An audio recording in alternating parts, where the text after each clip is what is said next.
Spiritual Tips for Meditators. Part 2. By Propizan Vizalo. Means and Ends of Meditation. Since I would like you to take this opportunity to listen and learn from Luangpor Teean, I will not take much time. I will just speak a little bit to comply with his request. Later, you can request him to share more or answer your questions. I think what Luangpor Teean said is fundamental to the Buddhist teachings. He stresses mindfulness. It is very important to practice mindfulness, for it is the heart of Buddhist meditation. When speaking about meditation, we have to bear in mind that there are many kinds of meditation, both formal and informal. In fact, meditation is not an exotic method that has to be imported from the East. Meditation is what we have already experienced, what we have already practiced, whether we are aware of it or not. When you see nature, when you look quietly into yourself, when you reflect on your life, that is meditation. When you try to follow your breath with an expectation of calmness, that is meditation. Meditation can be practiced through drawing, painting, or music. So meditation is what we have already experienced to a certain extent. But, to make our meditation beneficial, fruitful, and worthy of our attempts and the time we spend, the shortest way, according to Buddhism, is to cultivate mindfulness. That is, meditation with awareness. Awareness is the means and end of meditation, and nothing else. For some people, meditation is the way to calmness, but for the Buddha, calmness should only be the byproduct of meditation. It is the reward that we gain from our practice. Yet, we also want to have total self-awareness. Self-awareness, or knowing oneself, is very important, as Luangpor mentioned earlier. According to the Buddha, to know oneself is to liberate our minds from suffering. We are overcome by grief or sorrow and suffer because we are not aware of ourselves. If we become aware, we can see clearly that we are carried away by greed, by anger, by anxiety. Once we become aware of ourselves, mindfulness is established. Once mindfulness is established, it is not easy for sorrow, anger, ill will, or greed to sneak into our minds. Guarding our minds with mindfulness is the secret of removing suffering. Normally, we are not aware of this truth, but if you reflect on yourself, you will realize that the best way to clear your mind from suffering is to make your mind neutral, to maintain your mind in the middle.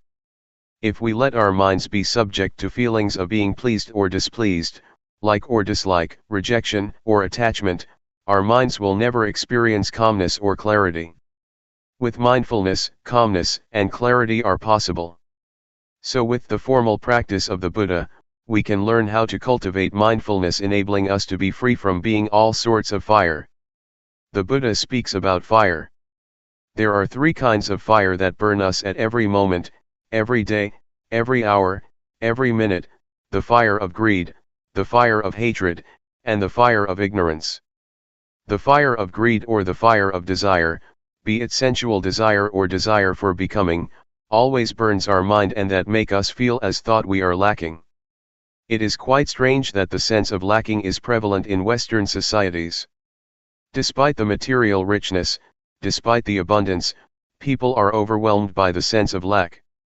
They may have a lot of things in their houses, they may have a lot of money in their bank accounts, they may have success in their careers, but people still feel that they lack something. That is why they try to gain more and more, consciously or unconsciously. Mindfulness is very effective at stimulating the knowing element in our minds, the conscious element in our minds. It not only helps us to be awake but also brings calmness, which leads to clarity. And once our minds become clear, insight into the nature of mind is possible. That is why mindfulness is very important. June 8, 1997. The Art of Meditation. You may have noticed the relationship between body and mind during your practice. They affect each other and we should make the best of them for our practice. You may have observed that when you are upset or mentally tense, your breath may become shallow or you may have chest or leg pain. If you understand this relationship, you can learn how to relax your mind by controlling certain parts of your body. For example, breathing deeply can help you relax. If you want to gain or to attain a desirable of mind, you cannot force the mind directly, but you can condition it by making your body more conducive to the state of mind. The mind is uncontrollable, but it can be conditioned indirectly, by either the body or external surroundings. For example, if you are in this room, you may feel drowsy, but if you go outside, you are refreshed because of the open air, the open space. The drowsiness disappears. That is the relationship between external surroundings and the mind. Use this knowledge of the relationship to the benefit of your mind. If you sit upright during sitting meditation, for example, it is easier for the mind to collect, to concentrate, and to be calm, but if you lean against a wall, you may be sleepy. If you feel very tense, lying down will be helpful, but if you feel normal, lying down will make you sleepy. This is the relationship between body and mind. Please learn how to take advantage of this relationship to improve your practice. During walking meditation, for example, if you feel distracted or your mind becomes busy and wanders without end, walking more slowly can slow your mind. Your mind will be less distracted. The speed of your walk can affect your mind. If you feel tense because of your inward attitude, your mind turns to look inward, stopping the thinking process. In this case, walking faster can help to release the tension. The position of your head also affects your mind.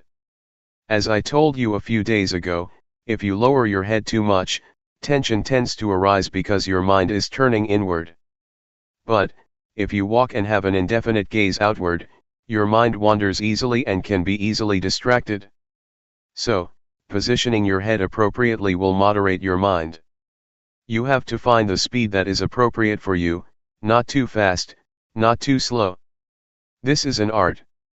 Meditation becomes an art because you have to find the balance on your own. If you walk too slowly, your mind becomes tense because it looks inward and concentrate too much on the body and on the thinking process, so you have to speed up. There are two extremes. One is to wander a lot distractedly, and the other extreme is to take it very seriously, to push oneself very hard, trying to stop or to suppress the thought. The one just follows the thoughts, the other wants to stop the thoughts. These are the two extremes. In this practice, we neither stop nor follow the thoughts. But how? This is the point of balance. I myself have to adapt. When I feel tense in my legs, I walk slowly. If I walk any faster, I cannot get through the 7 days retreat. Normally, I do not practice the intensive retreat for the whole week, just for a whole day. The rest of the week I do it indirectly and then I may do something else. But to practice 7 days, we have to learn how to do it without being exhausted. It is like marathon walking. If you push yourself very hard at the first kilometer or on the first day, the rest of the days will be disastrous. You have to know how to save your energy so you can go through the whole retreat or marathon. There is no one standard or formula for everybody. You have to find your own way. If you feel tense, it is better for you to look far to relax. When I first practiced, I look inward so much during the first 3 weeks that I developed a lot of problems. I could not raise my hands or sleep because I tried to suppress my thoughts. I had to cure myself. To turn my mind outward, I had to look at a specific point, during my walking meditation for almost 3 weeks before I felt better. I think for me to look forward, to look far, is good in that situation, but after that I have never used the method again. Now I just look down on the floor but not too much. Luangpor just said, feel relaxed, and just be aware, but I did not know how to apply his teaching to my situation. I think what Luangpor said about the balance is very important. To be aware is to be on the middle ground between following your thoughts and suppressing them. I like to compare awareness to an egg. If you hold an egg tightly, it will break, but if you do not hold it, it will fall. So, you need to hold the egg firmly but not too tightly. For awareness to be possible, you have to handle gently, as if you are holding an egg. If you force your mind to concentrate, to stop thinking, to achieve something better, or whatever, you are going to crush the egg.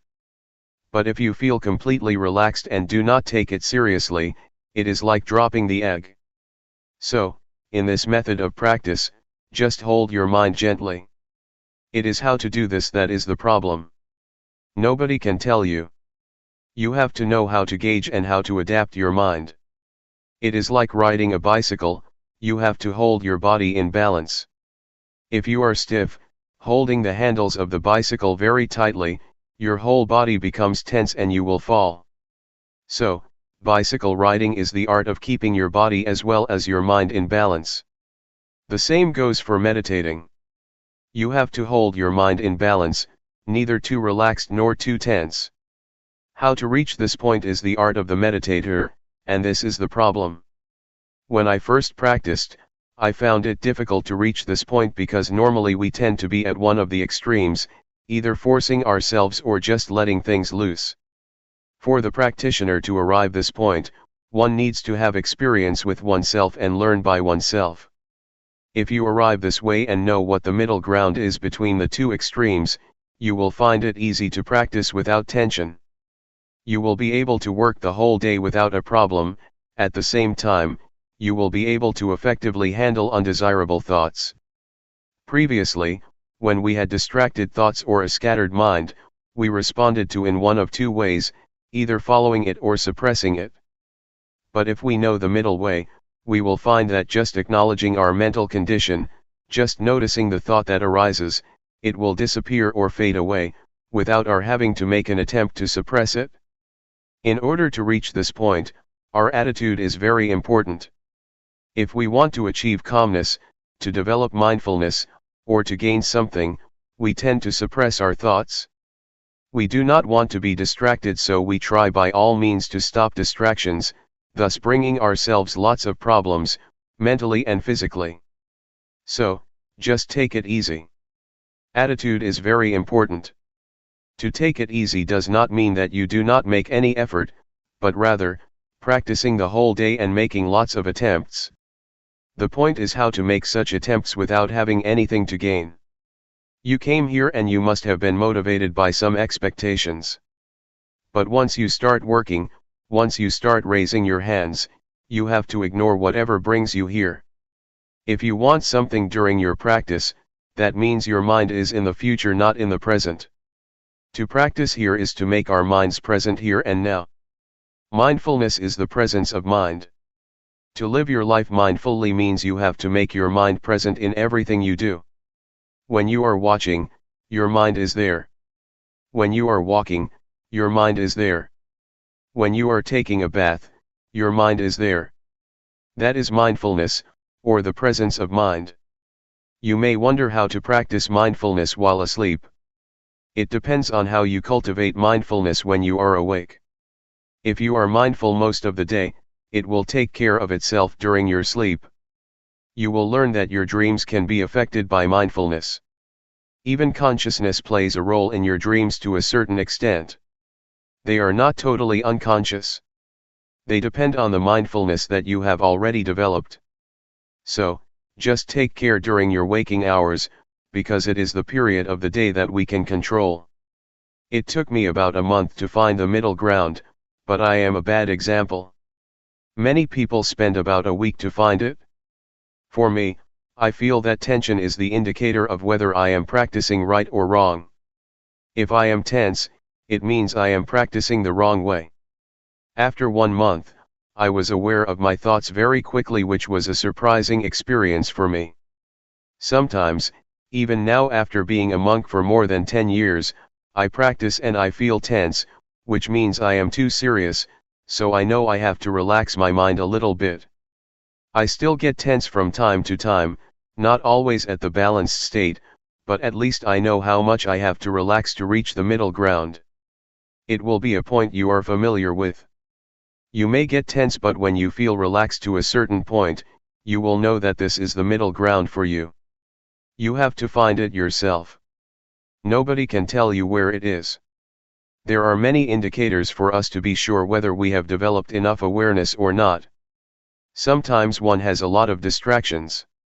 The mind can become busy, but if you acknowledge the thought very quickly and notice when it occurs, you are aware. Also, to be aware does not mean that you have to be calm. In some situations, the mind is supposed to perform its functions and it is difficult to be calm. As long as you notice that your mind is distracted, it is all right. That is why Luangpor said, do not try to be undistracted, but once you are distracted, you are aware. Once your mind goes out, you are aware. The point is your awareness of your state of mind and knowing it quickly. For a lot of people, meditation time is only the time when they sit cross-legged and close their eyes. Afterwards, they go to work, and cannot think of meditation. Meditation is limited to the room, in the morning and in the evening.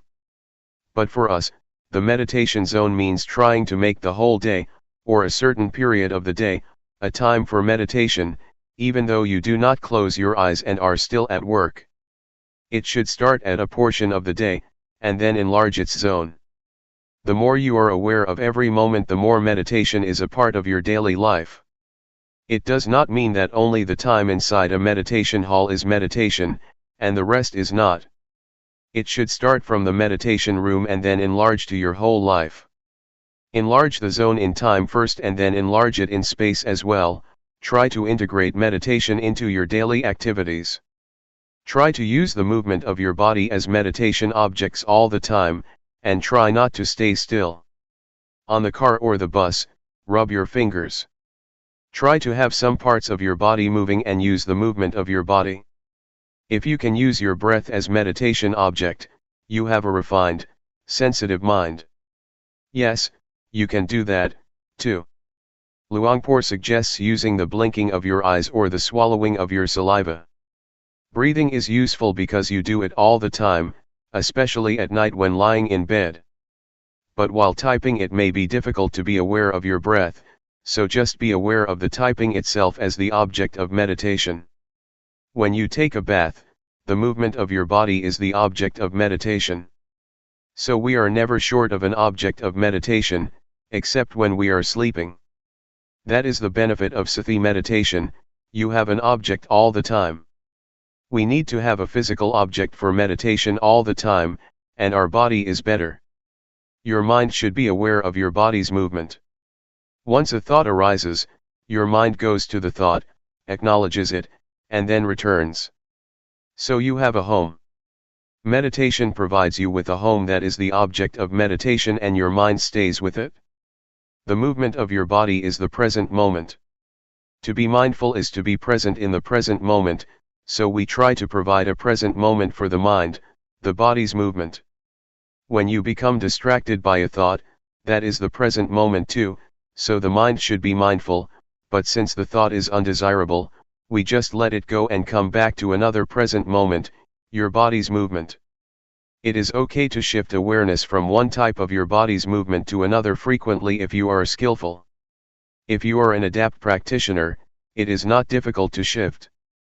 Try not to practice only two postures, because if you practice only walking and sitting, you may find it difficult when you want to be aware of additional activities.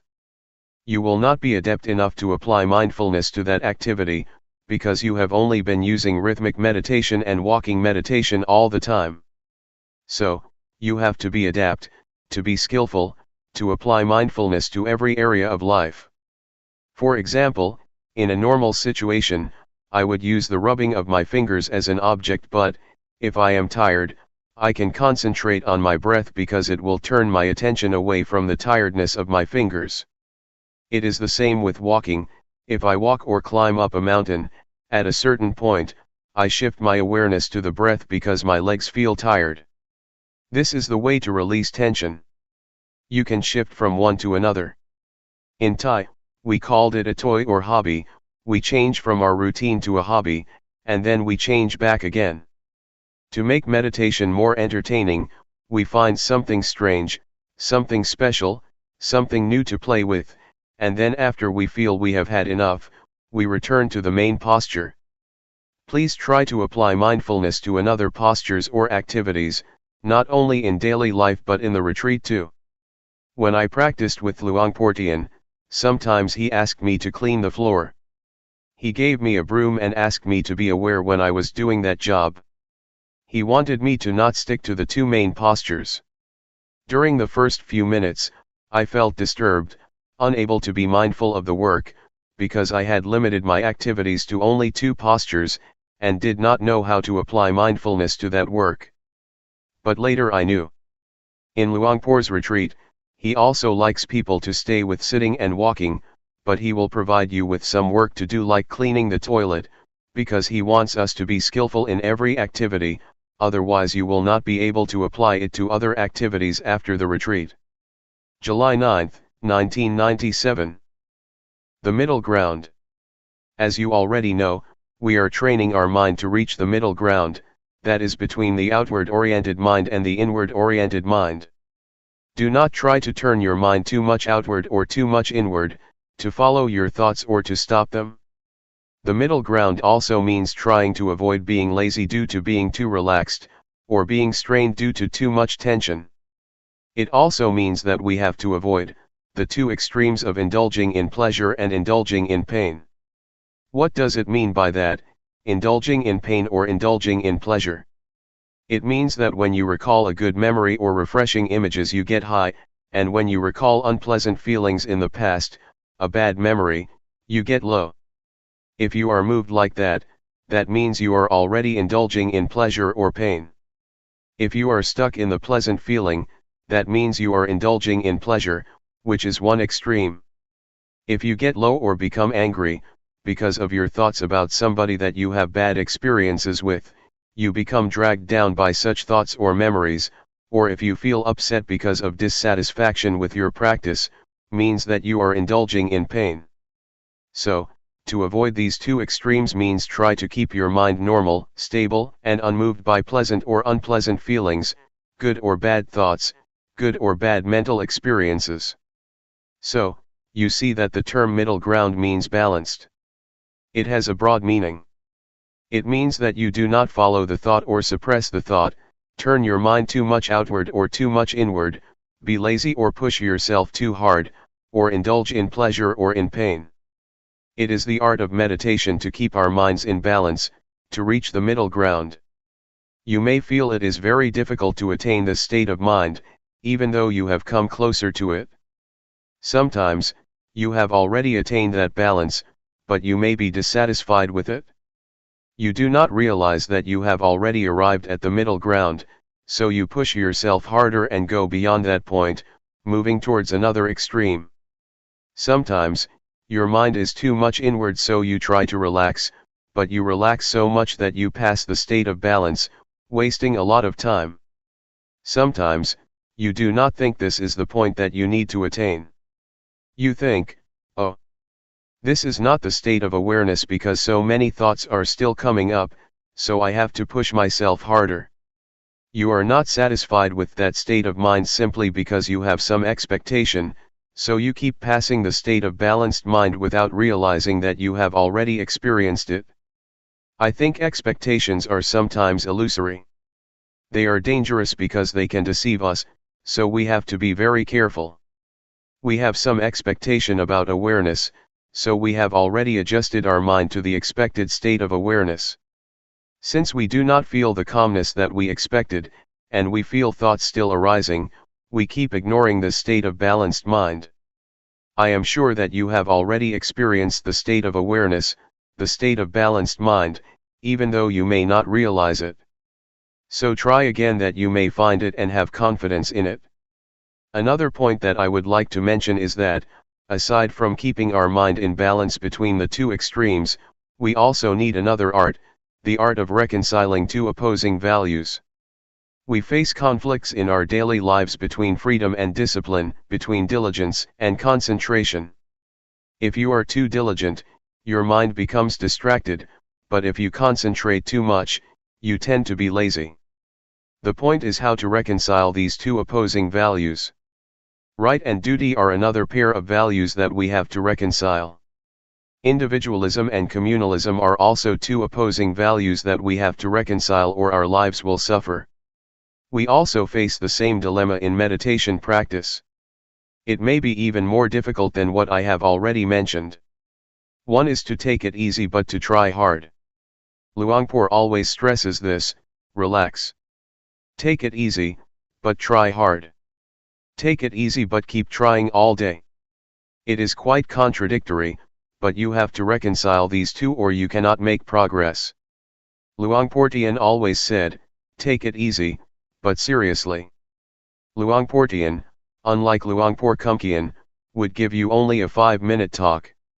At his interview, which lasted less than 5 minutes, he kept saying we should take it easy but seriously, or take it easy but do it all day. I was quite confused then, but now I understand what he meant. I think this is the kind of training that is very useful for our daily lives, because it is the art of working happily and more effectively. To be happy and to be effective is a pair of values that may seem to oppose each other, but that can be reconciled. During the practice, you have to learn not to expect anything, to just work. If there is too much distraction, that is okay. If you suffer, that is okay. If you are frustrated, that is okay. You have to learn this attitude, because if you want to gain something, to attain calmness, to be aware of your thoughts as quickly as possible, you will be inclined to keep turning your mind inward, trying to suppress your thoughts. You will keep watching your thoughts all the time and end up ignoring the awareness of your body. Luangpor always emphasizes that we should grasp our awareness of the body, and ignore our thoughts first. But normally, in my experience, I seldom remembered this instruction. I tried to stop my thoughts, to suppress them, because I wanted to win. I did not have much time, so I wanted to attain the result as soon as possible, and I got stuck. After 3 weeks, I could not practice anymore. I could not do the hand postures because once I moved my hands, after only a few minutes, I got a headache and I suffered. With a headache and a lot of pain, I could not sleep. I made a vow to practice with Luangpor Teean for 1 month, and 3 weeks had already passed with only 1 week left. Feeling hopeless, I decided that I would leave the temple after I finished that week. So I just walked without any expectations, just waiting for my time to finish. I just kept walking because I could not do anything else. That week was very good for me because once I did not have any expectations, did not have any hopes, and just walked to waste the time, just trying to ease my tension to turn my mind from inward to outward, I felt that mindfulness suddenly developed a lot, because I did not mind anymore. June 11, 1997. Practice independently. The truth, I think, you have to see it. You have to see the truth for yourself. If I tell you, it will not be your truth, but an academic or indirect experience. I suggest you not use your intellect to find the truth but direct experience, you must realize it by yourself. Sati, or mindfulness, is a capacity of mind to recall. When you walk in meditation, you think about your work next month, the body walks but the mind goes somewhere else. Then, you recall that you are supposed to be mindful while walking. That is mindfulness. When your mind comes back to walk, you feel the sensation of walking and have clear comprehension. That is awareness. It is very important for us to try to experience awareness directly. It is also a capacity of the mind. One cannot experience awareness through thought or the intellect, for it is beyond the realm of intellect. You have to experience it directly with your feelings. We use a lot of thought, a lot of intellect, but rarely the faculty of feelings or awareness. When you want to touch something, you have to touch it with the hand, not the glove. Intellectualizing awareness is like touching something through gloves, it is not awareness, not a direct touching with your mind. I would like to recommend you to practice independently. Independent of what?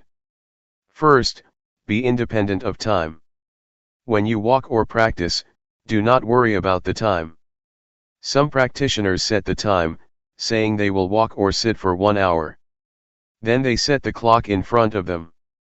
This will make hell out of their practice because they are concerned about the time, whether they have completed the hour or not. Even with 30 minutes left, they still worry. They are anxious about when they will reach the hour. Do not worry about the time or the clock, practice without any references, allowing your mind to get in touch with mindfulness or awareness. Sometimes you are also concerned about other people. Why does this person walk so quickly? Why does she walk so slowly? If you keep asking and comparing yourself with other people, you will not be sure whether it is good for you to walk slowly or quickly. That is why you should practice independently, unconcerned with other people. You have to find your own way, the suitable speed or suitable pace for yourself. Everybody has his or her own way of practice. Please ignore what the other people do, just be concerned with yourself. Another thing that may cause you anxiety is the notion of awareness, or the concept of mindfulness. You have some idea about awareness or mindfulness. When your experience does not fit with that notion or idea, you feel unhappy, you feel uncertain, you feel unsure about the practice. Please forget whatever notions you may have about mindfulness or awareness, even words by the master, or the teachers. The master said that awareness is like this, and mindfulness is like that. You become attached to these words. When your experience does not fit with these words or ideas, you feel unhappy. When I first practiced, I was confused. Somebody said you have to be aware like this, but the other master said you have to be aware like that. I was bewildered. Which one is the real awareness? It is difficult to explain what awareness is like. You cannot convey awareness by words, but have to know it from your experiences. This is true even of color. When you see this robe, you know exactly what color it is, but to express it out loud people use different words. Somebody says this is yellow, but others claim it is orange. Different people use different expressions even for the same thing. Please ignore these references.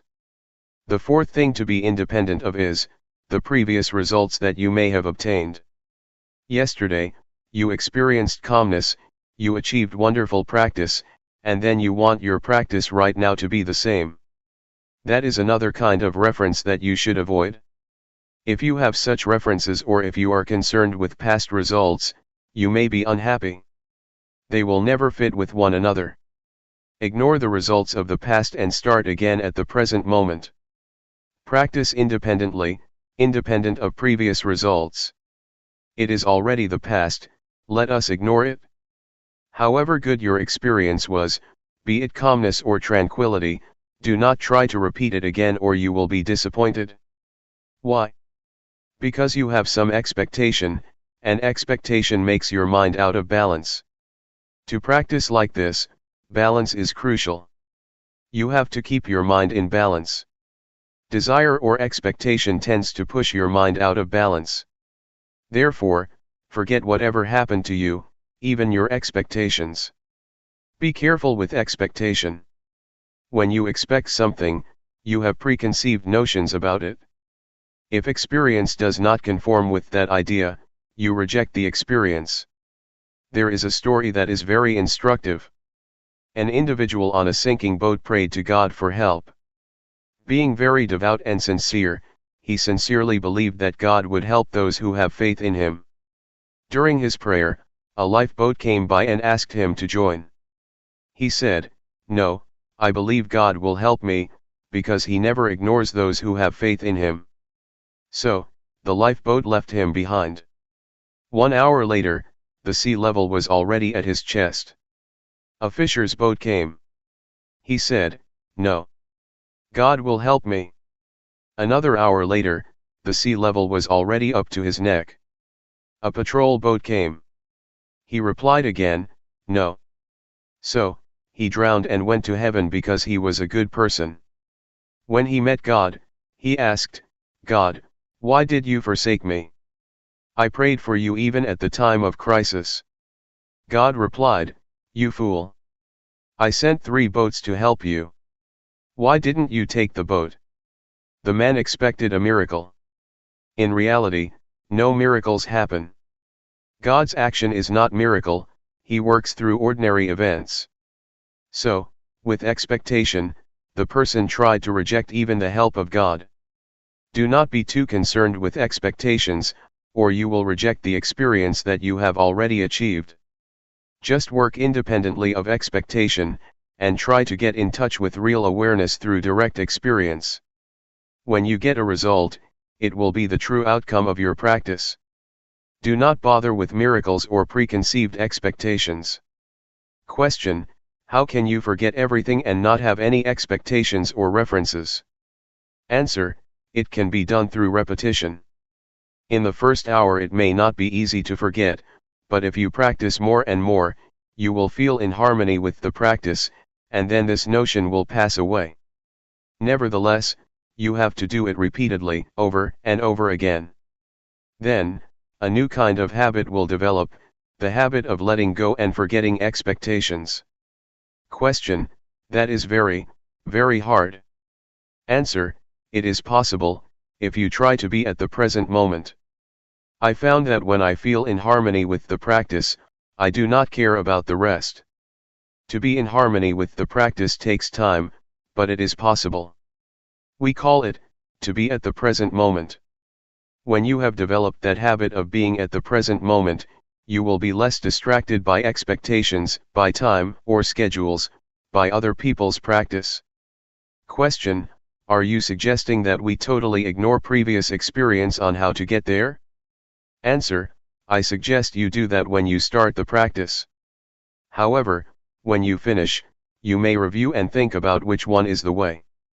During the practice, try to be at the present moment, otherwise, your previous results will distract you from the practice. Question: when we start the practice again, we will take reference of the previous experience, right? Then, how can you practice independently? Answer: a kind of habit will develop within you. Question: right, I see what you mean, inherit a habit from the previous practice instead of knowledge. Answer: yes. It has already happened to you, because all of you have been practicing for a long time. You have inherited some habits or some tendencies. That is the most important, more important than something in your mind. Question: not to be guided by thought, but by your natural movement or habit. Answer: yes. This is what we call adept or skillful, you become more skillful. Take swimming for example. Thinking, or recalling the instructions, does not help you much when you are swimming. You have to be at the very present moment. Whatever you do will become a tendency or habit in you. Once you know how to swim, it becomes your second nature. It becomes a part of you. No matter how much time has passed, maybe 10 years, you still know how to swim because it has become your nature. I think mindfulness or practice is like that. Once you know how to adapt your mind to be aware of the present moment, it becomes your nature. You may give up the practice for a while, then come back. In the beginning it is difficult, but after you practice for a few minutes, it will come back. Which I call habit. I myself, when I practice, never think much of the results. I think only that this will form a new habit. Once the habit has developed, it is easier to practice. This is how you train children to take a bath or to brush their teeth. At first, they refuse, but you just push them to brush their teeth. It becomes their nature and they will go to the bathroom to brush their teeth on their own. Mindfulness is like that. In the beginning, your mind follows the thoughts and never comes back. Then, you call it back. Second time, it goes again, following the thoughts and comes back. The third time, it comes back quickly, faster, but still takes a long time. Then, you call it back all the time, many times, it returns faster and faster. The unintentional thought will become shorter and shorter. In the beginning, it is like a train of thoughts with 12 cars of thoughts. After practicing for a few days, it becomes 10 cars. The train of thoughts becomes shorter, shorter, and shorter. Then, only one car of thoughts, because your mind becomes faster. It is the habit of the mind to come back faster. This is what mindfulness is. You need not to stop the thoughts. Your mind will come back on its own. July 8, 1997. Harmony within. Meditation practice is to train ourselves to be in harmony with ourselves, or to be in harmony with the present moment. To be in harmony with the present moment has a broad meaning. It means that we have to be content with what we have, with what we are doing, and also with what we are at the present moment. To go deeper than that, it means to be content, accepting the thoughts or emotions that we have at the present moment. To accept does not mean that you are lost, or follow the thoughts. That is not acceptance. Accepting means keeping our mind normal, not reaching to the thoughts whatever they may be. This is the only way to free our mind from all kinds of thoughts or emotions. Whether they are positive or negative thoughts, pleasant or unpleasant emotions, agreeable or disagreeable feelings, just observe them and learn to come to terms with them. People, in general, are likely to react to the thoughts or emotions that they have. To be precise, they are not reacting, but attached, or clinging, to the emotions or thoughts that arise, even unpleasant feelings. It may sound strange, but we do cling to unpleasant feelings or emotions. You may have noticed that when we experience anger, we never try to let it go. We keep recalling the incident that causes us anger, and keep reminding ourselves about the behavior of that person that upset us. We cling to that negative emotion or experience and never try to let go of it. We may want to, but we never try. We just cling to it, grasping the anger, the anxiety, or whatever. Thus we cannot sleep at night, because we keep thinking about this and that despite the fact that they are unpleasant feelings, emotions, events, or experiences. That is why I say we cling to it. We do not accept it the way it is, but cling to it. That is what the Buddha called indulging in pain or indulging in suffering. In the first sermon of the Buddha, he mentioned two extremes, indulging in pain and indulging in pleasure. Buddha advised us to avoid these two extremes. To indulge in pain does not mean that we torture ourselves as the Buddha did, when he tried to attain enlightenment through ascetic behavior. He refused food and slept on nails. That is indulging in pain, but all of us never do that. Still, we indulge in another kind of pain, mental pain. When anger arises, we are lost in anger. When anxiety arises, we are caught up in anxiety. We grasp it, grasping anger, clinging to anxiety. This is indulging in pain. We have already fallen into the extremes that the Buddha suggests we avoid. The same applies to indulging in pleasure. Normally, people think that to indulge in pleasure means indulging in sensual pleasure, like a playboy, to have new spouses, to enjoy themselves in the casinos, theaters, nightclubs, etc. Yet, you have already experienced indulging in pleasure mentally. When pleasant feelings arise in your mind, you cling to them and enjoy them, do you not?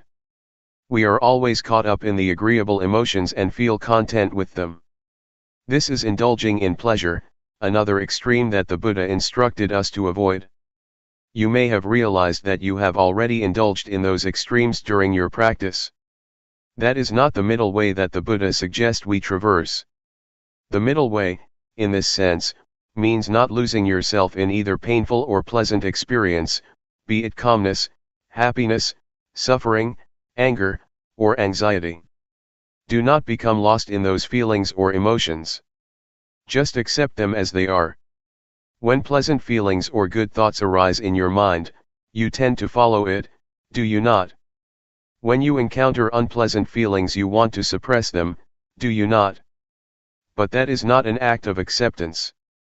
To accept means to observe, to see, to recognize, and to let go of it.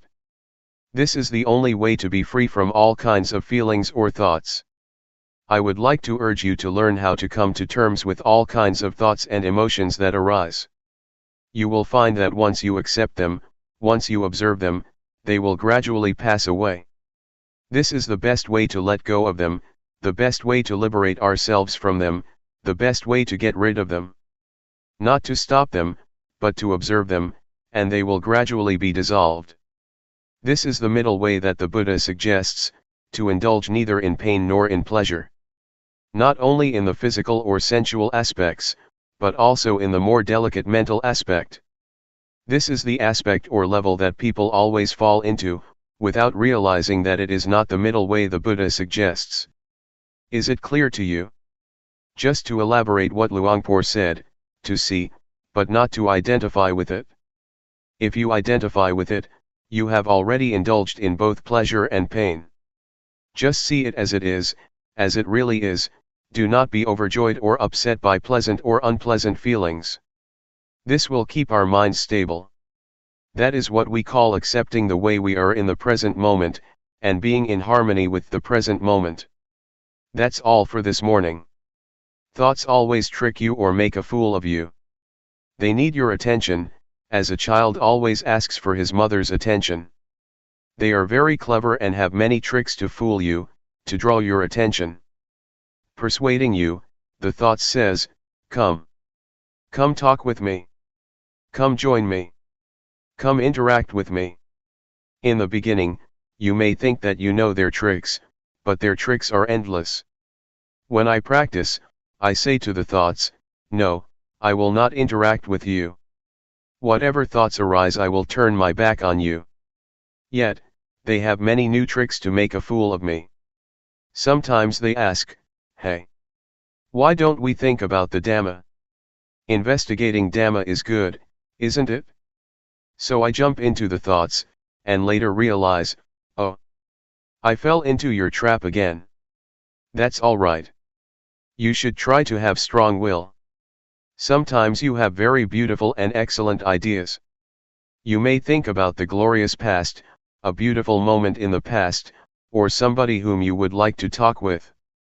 The thoughts will try to persuade you to interact with them, but you should have strong determination to resist their temptation. In the beginning, it may be difficult.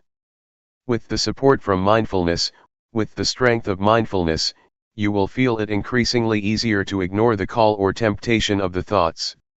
Later, you will find that it becomes your natural response because, after a period of practice, the temptations of the thoughts become less enticing and less powerful.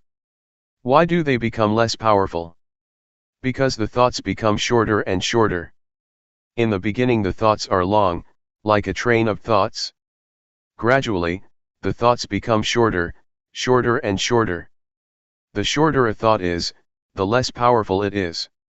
That is why you will find it increasingly easier to turn your back on them, and accept them the way they are. Once a thought arises, do not bother with it. Just see it and say to yourself, that's the way it is. Whatever the thoughts or feelings arise, be they good or bad, wholesome or unwholesome, just see them without being disturbed or annoyed by them. Yet, in the beginning, you may feel upset with yourself, because you never realized that bad thoughts or evil ideas could arise in you.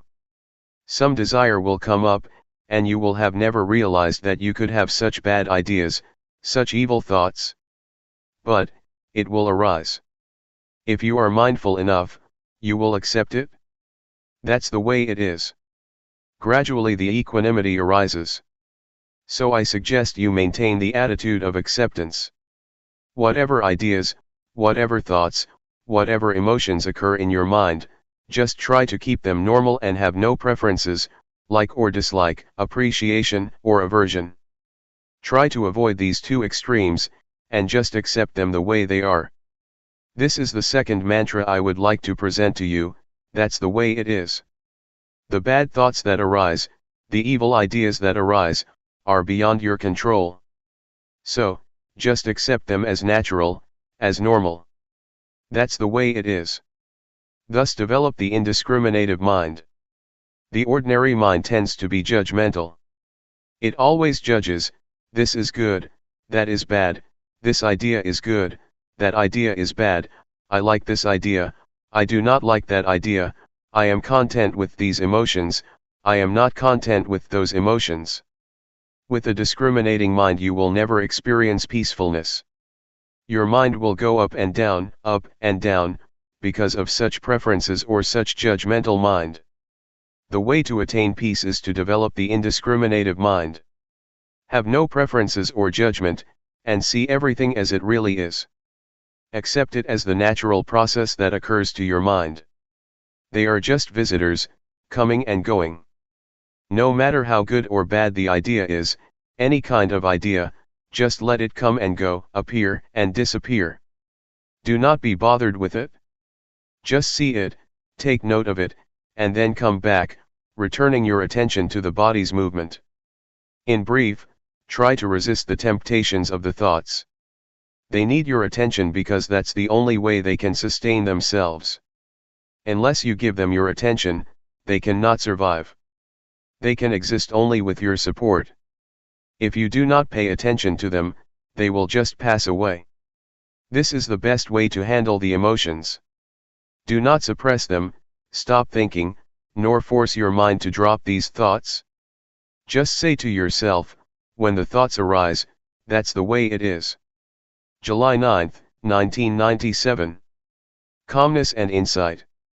There are two words that Luangpor always mentions, mindfulness and awareness. Both are like twins. They are interchangeable, help each other, and always come together.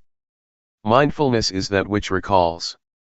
For example, you are moving your hands, but you forget that you are doing it because your mind is distracted. Then, you remember that you should be attentive to your hand movement. That capacity to recall is mindfulness. Mindfulness recalls and brings your mind back to the action of your hands. When your mind is attentive to your hands, or to any activity, you become aware of your body, aware of yourself. This is awareness. Once you are aware of any activity, you know what should be done as far as that activity is concerned. This is clear comprehension, another function of awareness. When you are aware of an object and attentive to it, your mind becomes increasingly collected and composed, thus enhancing concentration. Awareness also gives rise to and strengthens mindfulness. Sometimes, while you are supposed to be aware of your body's movement, your mind becomes distracted. Awareness of your body's movement sometimes helps your mind to recall that you must be mindful of your body, and that's why it can help to bring your mind back. It awakens mindfulness, bringing back the mind. For example, when you are listening to someone's speech, you rub your fingers. You may be distracted by the environment, by your worries or your concerns about something else. Suddenly, you feel the sensation of your fingers, and the sensation helps you to remember that you should be listening to the talk. So, mindfulness becomes function and brings your mind back to the talk, to be attentive to it. This is how awareness helps mindfulness to function, or take place. Mindfulness, awareness, and concentration are closely related. Mindfulness gives rise to awareness, awareness gives rise to concentration, and vice versa. They help each other, enhancing each other. Don't be confused when Luangpor sometimes mentions mindfulness, and a few moments later he mentions awareness or mindfulness and awareness. They are the same. Technically they are not the same, but in practice they work very closely together. Briefly speaking, mindfulness brings the mind back to the activity or meditation object. Once your mind is with the object, you have awareness, you know and you see clearly. With the functions of mindfulness and awareness as I mentioned, two things will occur. The first is calmness. It arises because you are not distracted by thoughts or by external stimulation. Your mind does not wander around because your mind is attentive to, or tied to, the meditation object. Thoughts may arise in your mind, but they are short and do not disturb you much. You may feel hot, you may feel cold, but it does not give rise to anger or upset you, because mindfulness brings you out of the anger or negative qualities, and back to the object of meditation. But, if you do not have an object of meditation, your mind can easily be caught in the anger that is the result of unpleasant feelings. So, mindfulness and awareness help you to let go or be free from the discontentment. That is why calmness and relaxation are possible for the one who has mindfulness. The second thing that happens when you have mindfulness is wisdom, or clarity of mind. It happens because mindfulness and awareness keep your mind from liking or disliking, from being up or down, from being content or discontent. They keep your mind stable and without bias. If you have preferences, if you are discriminative and like or dislike, you have bias and you cannot see things clearly as they really are. This will not be the case if you have mindfulness. For example, when anger arises, you will not be caught up in it, you will distance yourself from it and see the anger. You do not reject anger, but just see it. You can see how it exists and how it passes away. But, if you get into the anger, you cannot see, and you cannot know the anger. Just as when you are in this hall, you cannot see what this hall looks like, unless you go outside, only then can you see what the Kuan Yin hall looks like. You have to be outside so that you can see clearly what or where it is. How can you be outside the anger if you do not have mindfulness? Mindfulness helps you to be outside the thought and see it as really is. That is why Luangpor always emphasizes that, you have to see. You should know.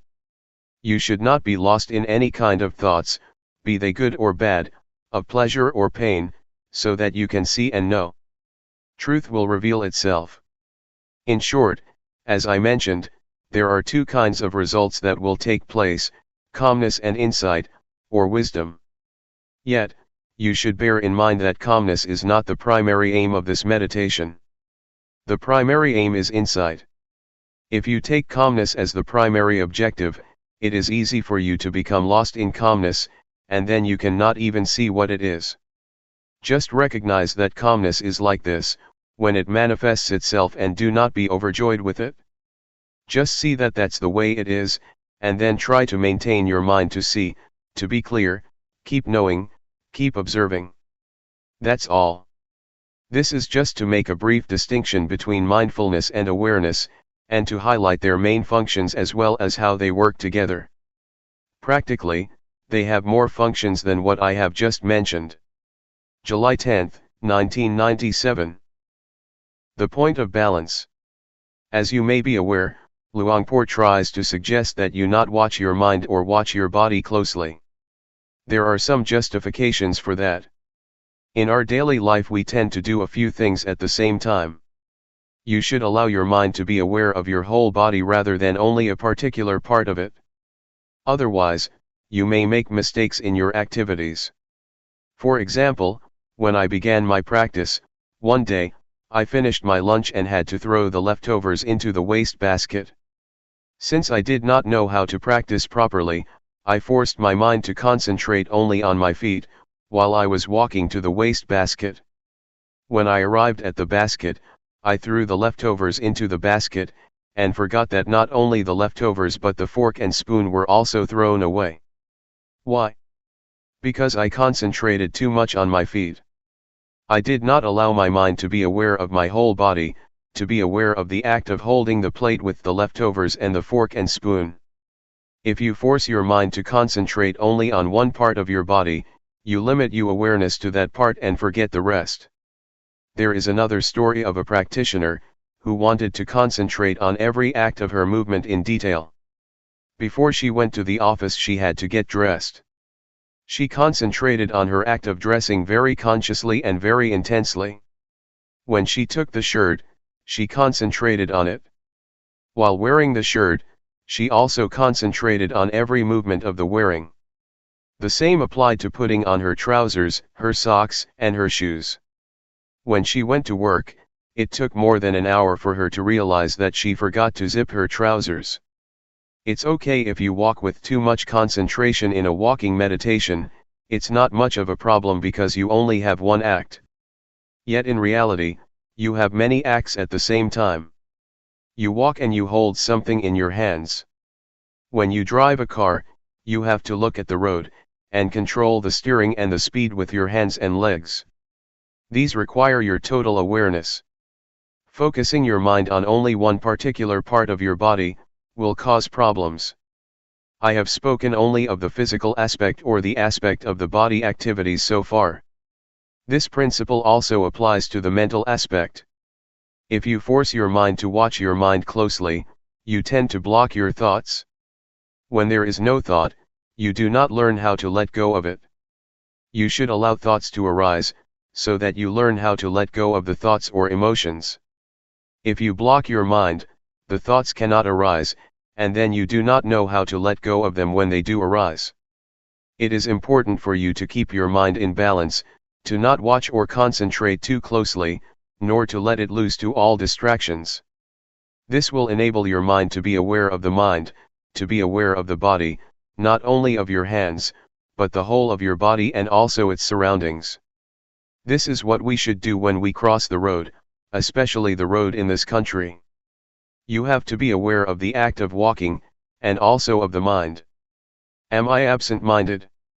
If you are absent-minded while crossing the road, it is very dangerous. You also need to be aware of your surrounding of the car that is coming. So, you have to be aware of three aspects: body, mind, and your surroundings. One can achieve this only if he keeps his mind in the point of balance, neither watching too closely the mind, nor concentrating merely on the body.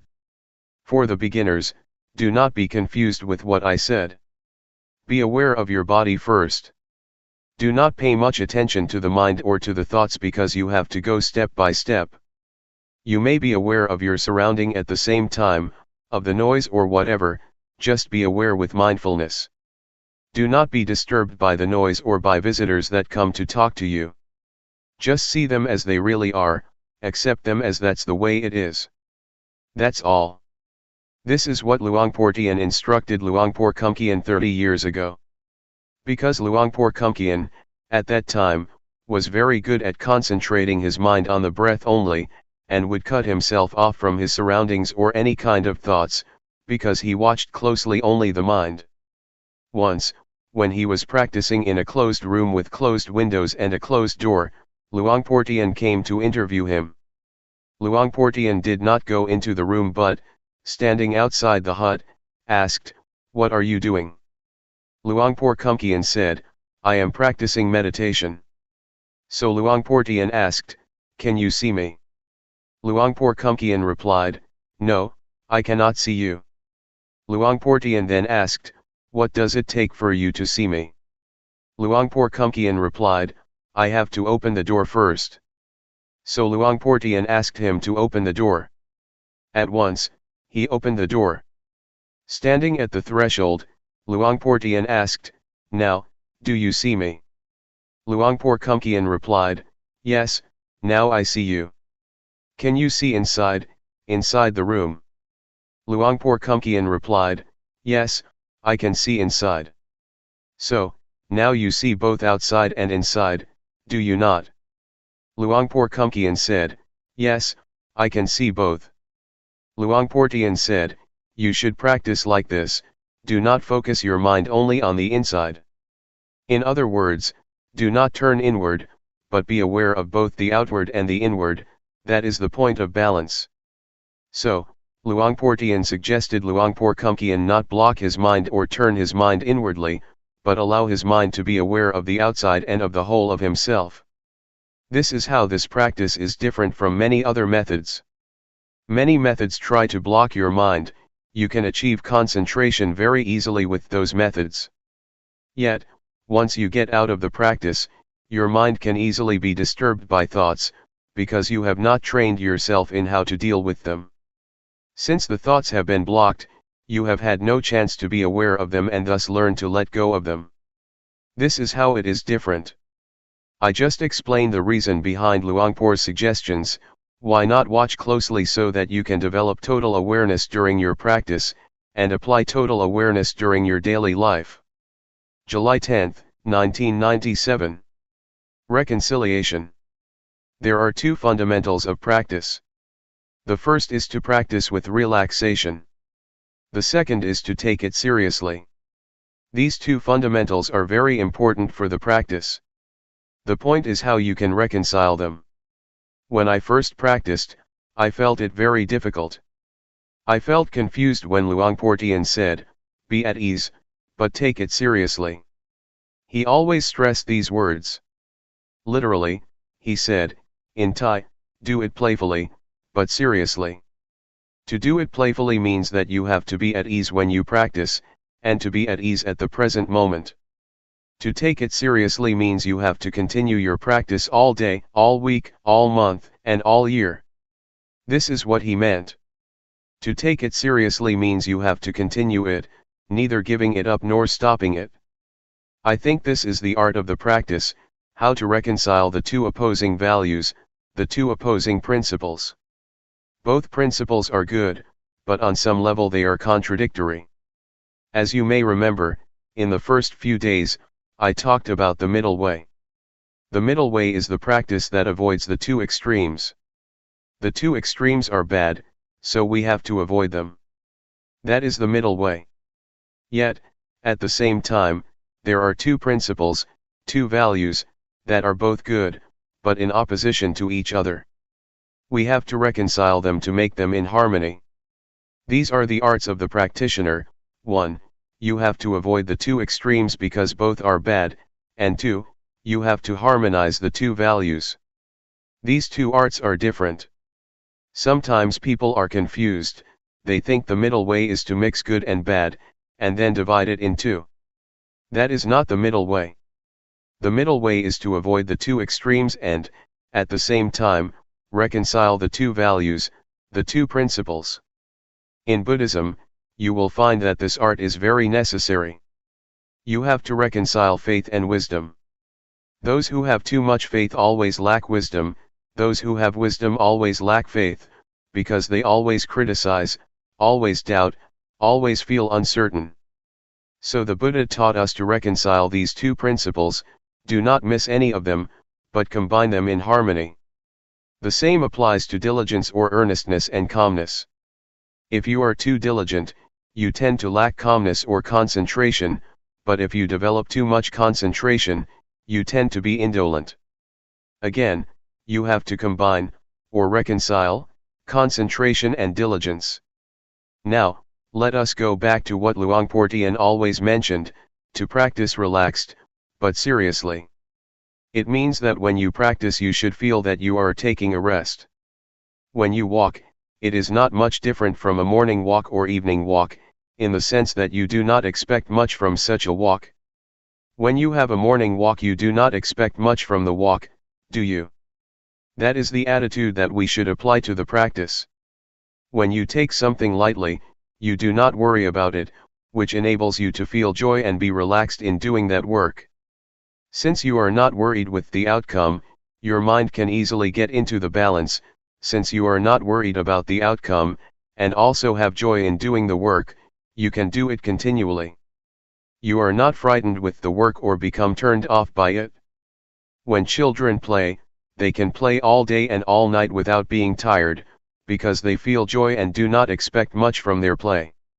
Yet, if you ask them to do their homework, you turn them off because there are a lot of expectations from the teachers, from themselves and from their parents. There are standards against which the outcome has to be compared, and this always frightens, or turns off, people. That's why I asked you not to set any standards, any goals, or have any expectations. Do not set the goal that you will not be distracted in the next 10 minutes. You cannot do that, just be concerned with the present moment. If you are worried about the outcome, your mind is already in the future, the outcome is in the realm of the future. If you are concerned only with the cause, the practice, you are already in the present, the cause is what you have to make, and you can only make it in the present moment. If you can have this approach to the walking meditation, or to any kind of meditation, you will find that this approach or attitude is very helpful to your daily life. In daily life, we always have problems with our work. We are very tense and frustrated because we worry so much about the future, the outcome, or the reaction or response of people. Sometimes we are worried because we want ourselves to reach a goal as soon as possible. When we drive a car, we may feel unhappy because we want our car to reach the destination as early as possible. If you have such thoughts, you cannot drive the car relaxed or with happiness, especially when you are late. You feel upset and frustrated. The desire to reach the destination as soon as possible becomes like a fire that burns your mind. Remind yourself to pay attention to the present moment. It does not help at all if I am worried about being late, because it does not make me reach the destination faster or sooner than if I am not worried. The worry itself does not help, it does not change the situation. What you should be concerned about is trying to driving the car properly and as best as you can, because this is the only way that you can arrive at the destination without delay. So in real life you have to be at the present moment, and not allow the mind to be occupied by expectations or by the future. The attitude that causes suffering to a lot of people, especially people of today, is the expectation of getting the result or reaching the destination as soon as possible. When I write a book, if I think that it will take 1 more year or 1 more month to finish the job, I feel worried, because it's still a long time and I am tired already. Yet, if I bring my mind back to the work that I am doing at the moment, I feel less worried, and concentration takes place easily, because being at the present moment brings you calmness and concentration, and can enable you to continue your work without much problem. I think we have to learn how to do work without pushing or driving us at the same time. Just do whatever has to be done. If you do it continually, it is certain that work will produce results. My friend, a Zen monk, spoke about his master. Some of you may have heard of him, Shunryu Suzuki. Shunryu Suzuki is the author of Zen Mind, Beginner's Mind. He has a center in San Francisco. When he started the temple in San Francisco 30 years ago, he had to do everything with his own hands. One of his big jobs was to prepare the garden. A Zen garden is composed of rocks, a lot of big rocks. Shunryu Suzuki is not a big person. He is just like Luangpor, but thinner. All day, he had to carry the heavy rocks to his garden and arrange them. His young Western disciple wanted to help, but after a few hours, he was tired. "Oh, I can no longer do this." He asked Suzuki, his master, "How could you do this all day?" Suzuki said, "I take a rest all day." When he lifted the rock, he just lifted it without much expectation that he had to carry 20 or 30 rocks a day. He did not set a goal, but just lifted the rock without judgment or expectation. His mind was with the rock and with himself, not anywhere else. He felt relaxed, which is why he said that he rested all day and could continue. He was serious about his rock garden, but he did it relaxed. It's as Luangpor Teean said, practice playfully, but take it seriously. To be at ease enables you to work longer than when you take it seriously. Sometimes you drive a slow car, and you can arrive the destination sooner than those who drive at a fast speed. The same is true when you walk up a mountain. Those who do not know how to climb a mountain start climbing fast, and end up reaching the top later than those who walk slower. The meditation master or the hill tribe people just walk slowly, relaxed all the time, relaxed every step, and they reach the top before those who are serious or walk hastily. The practice is the same. Just walk, as you walk, simply walk, and take a rest every step. You will find that you are not tired after you walk the whole day or the whole week, because you take a rest with every step. Please apply this to your daily life. Not only in the spiritual aspect. Take Suzuki as an example. Even in the material or physical world, you need to apply this art, the art of reconciling the two principles, relaxed but seriously. You will find that in the real world this is really important. Individualism and responsibility to the community are the two principles you have to reconcile. In this country, they stress only individualism, and you have a lot of crime, a lot of drug addiction, etc., because people have lost the sense of communal responsibility. Individualism and responsibility to the community are both important. Right and duty are two opposite values that you should reconcile. The pursuit of happiness and virtues are both values. You cannot discard either of them. If you pursue happiness while ignoring virtues, you create problems for other people. If you are attached too much to virtues, you have no happiness because you are always afraid that you will offend other people, and you make yourself tense. Freedom and order are another example. Freedom is good, but order is good too. Yet, if you stress freedom, no order can take place. If you are too much concerned with order or discipline, freedom might be affected. So you have to reconcile these opposing values. This can be done if you learn this art from the practice. I myself have learned a lot from the practice. Because this art is very crucial for the practice, if you cannot learn it, it will be very difficult to achieve the practice. Please take this practice as a way to train your mind to have a skillful approach to your life, not only to meditation but to your whole life, to your family, to your work, and also to society as a whole. This is what I would like to offer this morning. July 11, 1997. Dealing with expectations. Let me elaborate on expectations' relationship to the practice, just to clarify this morning's talk. When I said that we should not have expectations during the practice, I did not mean that we should suppress or try to stop our expectation. This cannot be done because we come here with expectation, and expectation is inherent in our practice. I just want to say that despite our expectations, we should not allow them to bother us during our practice, let ourselves be preoccupied with them, or let them drive our practice.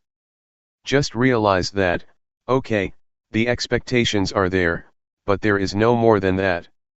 It should be noted that the progress of spiritual practice is most developed when expectations are at their lowest, or we have none at all. For example, after Buddha's death, Ananda tried hard to develop his practice to the level of Arahant, the last level of enlightenment. He had only one day left to finish his practice, before the first council was going to start. This was crucial because he was supposed to attend the council, but only the Arahant could attend. There were already 499 Arahants. The council was waiting for him, but he had to meet the requirement of being an Arahant. He had not yet achieved it, and there were only about 20 hours left. So he tried a lot that whole day, but he still could not achieve the final stage of enlightenment. Finally, at night, he was tired and decided to take a rest by a tree. The moment he leaned against tree trunk, at the moment when he felt that he wanted to relax, enlightenment took place. At that moment, his expectation was very low, either because he felt hopeless or because he just wanted to relax. I think the experiences of other enlightened beings are just the same. They get enlightenment or receive intuitive insight, when their minds are relaxed and in harmony with the present moment. Some of Luangpor Teean's disciples got insight while they were harvesting the crops, obviously with mindfulness. This law of enlightenment, or law of intuitive insight, also applies to the world of scientists and the world of daily life. You may have heard of the story about Eureka and Archimedes. He tried to find the law of density and he could not find it, until the moment he got himself into the bathtub. At that moment, he felt relaxed. After working all day, he just wanted to take a good bath. The moment he submerged himself in the bathtub, he realized the law of displacement, which is crucial for the calculation of the density of objects. If you want to know the density of this chair, you put it into water, calculate the volume of the water that overflows, or is displaced, the weight of the water and the weight of this chair, and then you know the density of the chair. So, the word Eureka, or the intuitive knowledge of Archimedes, arose when he had no expectation. The same applies to Newton. He found the law of gravity when he was going to relax under the apple tree. An apple fell. He realized the law of gravity. At that time, he had just put aside his research, so his expectations were very low at that moment. You see how intuitive knowledge works. It works when expectations are very low, and especially when you are very mindful in that present moment. So, the point is how you can practice without the drive of expectation, the drive of desire. This is a problem because we are usually driven by desire or expectation. In Buddhism there are two kinds of motivation. The first is desire to get or desire to achieve. The second is zeal, you want to do, or you want to practice. There is a difference between the two. Desire is closely related to craving, and zeal is closely related to wisdom. With zeal, you realize that it is good, so you want to do it. Zeal is the desire to do, not the desire to get, not the desire to achieve but the desire to do. Buddhism does not say that you should not want. Yes, you should have wants. You should have the want to do, but not the desire to achieve or the desire to get. So, please learn to use zeal as the motivation for your practice. You see with your wisdom that meditation practice is good. It is not to satisfy your ego that you do it, but because it is good for yourself and for others. Then, you start practicing. Yet, for a lot of people, it is difficult to develop zeal, because desire always dominates their minds. That is okay. We have to accept the way it is. We have to accept that we have desires and expectations. But again, once we start walking, once we start moving our hands, it is time to turn our attention to our body's movements, and leave our expectations and desires behind. Submerge yourself in the present moment, in the act of walking, in the act of moving. When you get the results of the practice, you will have confidence in the practice, and you will see for yourself, oh, this practice is good. You develop zeal because you have seen for yourself the results of the practice. This is how zeal is developed. You see it yourself, with your mind, oh, this is good. So you develop the inclination to practice, and this time you practice without the drive of expectation. You enjoy doing it, so you just do it. Enjoyment is the result of your zeal. If you enjoy something, you do it. You do not mind what will happen. I like it. I enjoy it. So, I do it. There is no more than that. Find out how you can enjoy the practice. The more you enjoy it, the more you will practice it relaxed and at ease, and the more you will get results.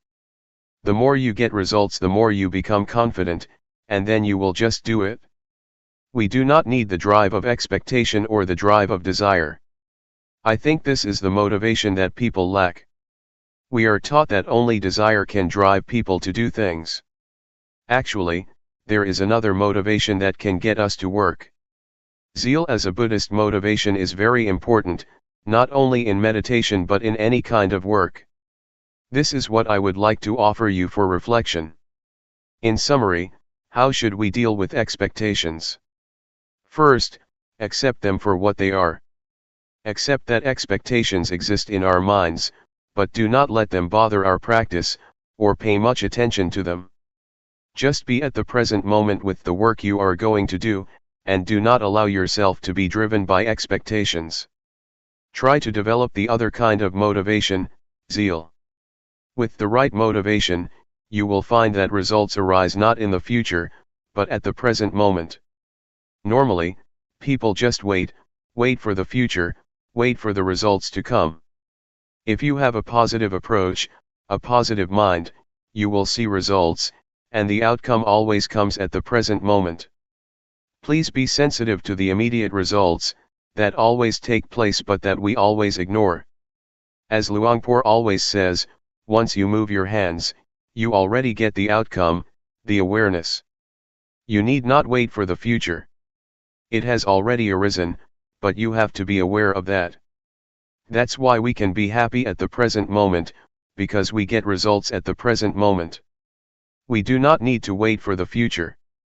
It is too risky to wait for the future is uncertain. But, the immediate result is guaranteed by our practice. That's all for this afternoon. July 11, 1997. Unreliable thoughts. I am sure that you all have a lot of experience with thoughts and emotions. Some of you may be able to see the thoughts themselves. You may realize that these thoughts, emotions, and feelings are quite unstable, which is why they are uncontrollable and unreliable.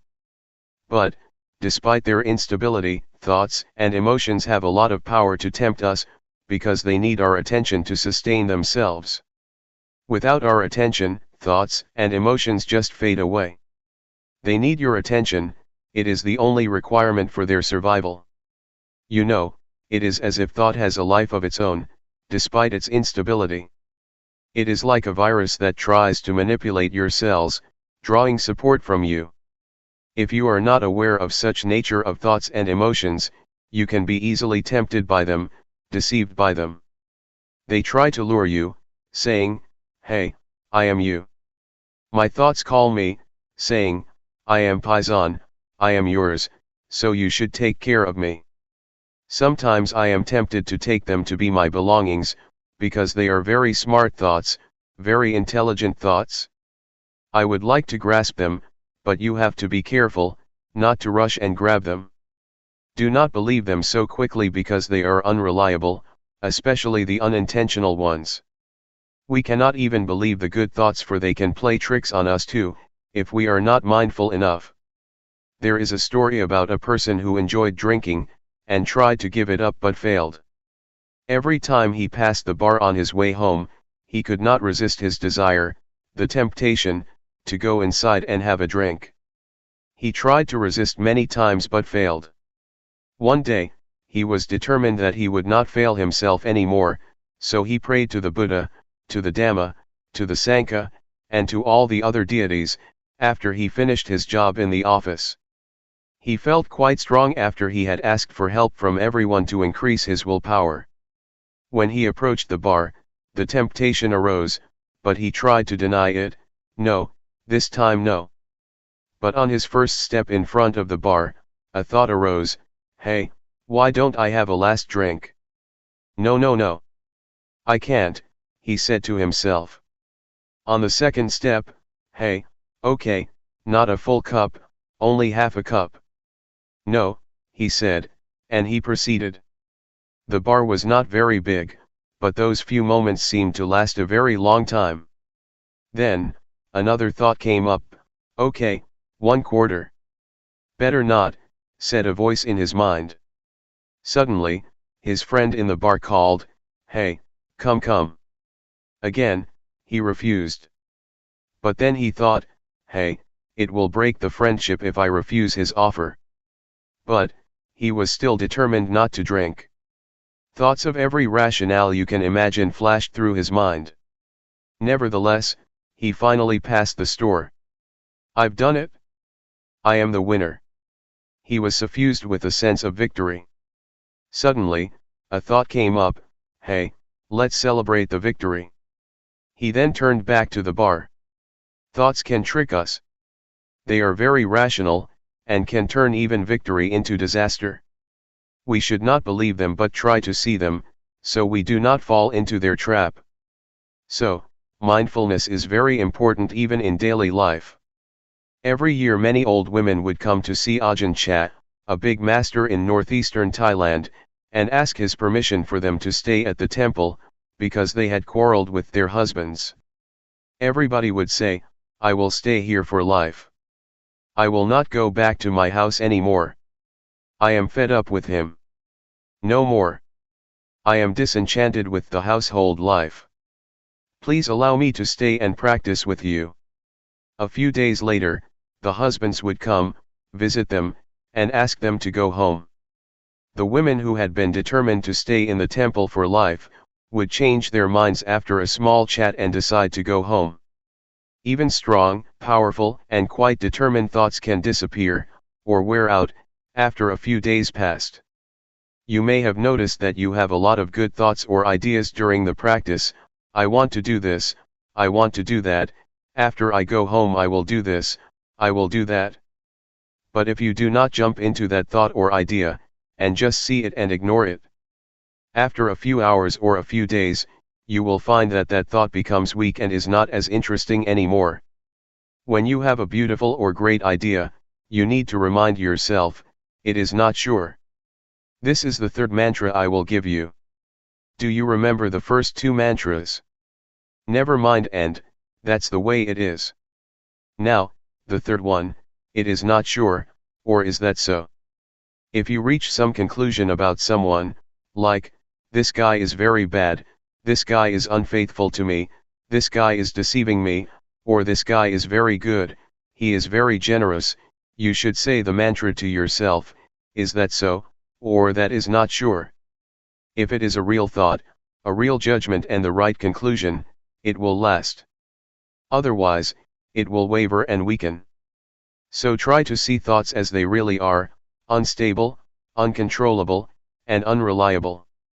Unless they are born out of wisdom or mindfulness, they are completely unreliable. This is just the first step of insight into the nature of thoughts. During the practice, you may reach this understanding, and later you will see the deeper characteristics of thoughts and emotions. Luangpor repeats many times, they are impermanent. They are unsatisfactory. They are not self. Even happiness, pleasant feelings, or the bliss from meditation, are ultimately unsatisfactory. After you have been absorbed by joy for a while, you will feel that it is not enough. You want more. If you attain the first absorption, in the first few days, you feel very happy. Later, you find that you want more. You want the second absorption. You want more and more, because your level of happiness has increased. You need more happiness to satisfy your new higher standards and expectations. It will never end. But if you are mindful enough, and do not fall into the trap of happiness or pleasant feelings, you will feel content. You will have contentment. You will know what self-contentment, modesty, and moderation mean. Moderation is possible only for those who have mindfulness. Otherwise, you just need more, and it will never end. This is about unsatisfactory. The last characteristic is selflessness or no self, which is very important. You may be able to understand this, when you see that the thoughts you have are not really yours. If you are mindful enough, you will see that this is not my thought, this is not my emotion. But without mindfulness, you tend to grasp it, taking it as your own. We are likely to take it to be me, to be mine. This is mine, this belongs to myself. This thought is my thought. If you disagree with my thought, you disagree with me. You take it personally. A lot of problems arise because of such disputes. When your friend disagrees with an idea which you take to be yours, to be yourself, you tend to be angry. Since you feel that he or she is questioning you. But, if you take this idea as just an idea presented by you without attachment to it, it does not matter at all if your friend disagrees with your idea. With your practice, you keep being aware of the thought, you see it come and go, arise and cease, occur and pass away. If you try to grasp or maintain beautiful feelings or pleasant emotions, they will resist your attempt. You will realize that they are uncontrollable and not yours. They cannot be yours. If you have this insight, you will understand why we cannot and should not believe our thoughts, because they just come and go, they have no self. This is what Luangpor tries to instruct you, but you do not need to rush or try to have such insight. If you repeatedly take notice of your thoughts, if you know them and are aware of them, the insight will come by itself. The nature or the characteristic of thoughts and emotions, or all mental states, will be apparent to you. That's why Luangpor says, the truth will reveal itself. Our job is to obtain or sustain awareness. So just stay aware and the process will lead you to the truth. That's all for this morning. July 12, 1997. Meditators for Friends. According to the Buddha, there are 4 very good friends who help each other and also are very helpful to us: mindfulness, sati, awareness, sampajanya, concentration, samadhi, and wisdom, panya. If you are skillful, you can use these 4 friends, or these 4 virtues, to handle a disturbed mind or distracted thoughts. You have already been introduced to mindfulness and awareness, and know how to deal with distracted thoughts, that is to be aware and mindful of these thoughts or emotions. Once these thoughts are recognized by our awareness, they just fade away. It is as if you come face to face with a burglar about to steal something from your house. You see him and he becomes frightened and disappears. Or, it is like a dog. Suppose we visit a friend's house, and his dog is barking and going to bite us. If we just call out the name of the dog, it will stop. This is how mindfulness and awareness work together, to keep you from being attacked or hurt by distracted thoughts. Yet, sometimes the burglar is very big and you are very small. You saw him face to face but he just knocked you down. So if the thoughts are very powerful and your mindfulness is still weak, it is not appropriate for your mindfulness to face such powerful thoughts. It is better for you to turn your back on these thoughts. Just ignore them. This will be helpful for beginners. That's why Luangpor suggests that in the beginning stage you just be aware of your body, and do not pay much attention to your thoughts. Ignore all thoughts, feelings, and emotions, and just pay attention to your body. In some situations, concentration may be necessary for us to handle powerful thoughts or emotions. Concentration, in this case, means fixing our mind on something that can turn our attention from distracted thoughts. Normally, object of concentration we prefer is that which is attractive to our mind. For example, if you get angry and want to get rid of the anger, you may find it easy to turn your mind or your attention from anger to music, toys, or whatever gives you pleasure. If you are attentive enough to the object that you have chosen to be attentive to, a few minutes or a few hours later, you will find that the anger has disappeared. Anger, like any emotion or thought, is like fire, it needs fuel. Normally, it is sustained because we ourselves keep adding fuel to the fire, so it keeps burning. If we turn our attention to something else, or do not put firewood into the fire will be extinguished because there is no wood to consume. Yet, in reality, we cannot depend on music or something external to us all the time, because anger can take place anytime, in the subway, or during a conversation. So we need to depend on ourselves, by choosing those we already have as objects for concentration. That is why the Master suggests you use the breath or your body's movement as the object of meditation. When you feel disturbed by thoughts or emotions, you should just turn your mind back to the breath or your body's movement. Gradually, the thoughts or disturbing emotions just disappear. In the beginning, the breath or your body's movement is not powerful enough to attract your mind. It is less attractive than music, sports, etc. Yet, if you practice enough, your mind will become familiar with the breath or your body's movement, and it can be in harmony or as one with them easily. The fourth friend is wisdom. This has a lot of meaning. When you become distracted by your thoughts and do not know how to deal with them, you may try to bargain with them. You may say to yourself, "Okay, I will talk with you later," or "I will think this thought later, but not now." You negotiate with them. To bargain with the thoughts, saying, "After this retreat I will recall you again, but not now," is a technique you can use to reduce the thoughts. Normally, only the advanced practitioner can use wisdom to handle the thoughts, because it is a method that requires one to come face to face with one's thoughts and emotions.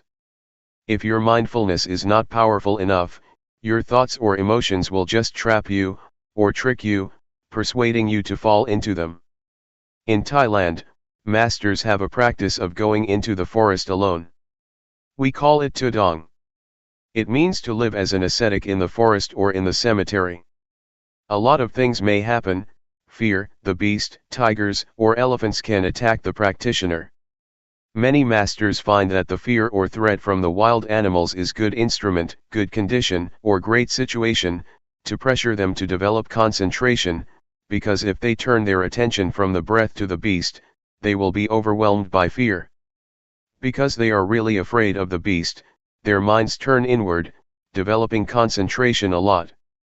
So masters use the threatening situation to force their minds to look inwards. This is a skillful and unusual way of developing concentration and mindfulness. One master, Ajahn Chah, tried to look into the fear to investigate it. When the powerful fear arose, he investigated the fear and asked himself, What are you afraid of? A voice replied, I am afraid of death. Then he asked himself, if you don't die today, won't you still die tomorrow? Everybody has to die, today or tomorrow, he replied. So, he asked again, why should I be afraid? Everybody has to die. This enabled him to face death at that moment with peacefulness. Some masters in that situation just keep asking, what am I afraid of? I am afraid of the tiger. Which part of the tiger are you afraid of, the tail, the ears, the eyes, the legs, or the claws? No, I am not afraid of the tail, nor the ears, nor the eyes, nor the legs, nor the claws.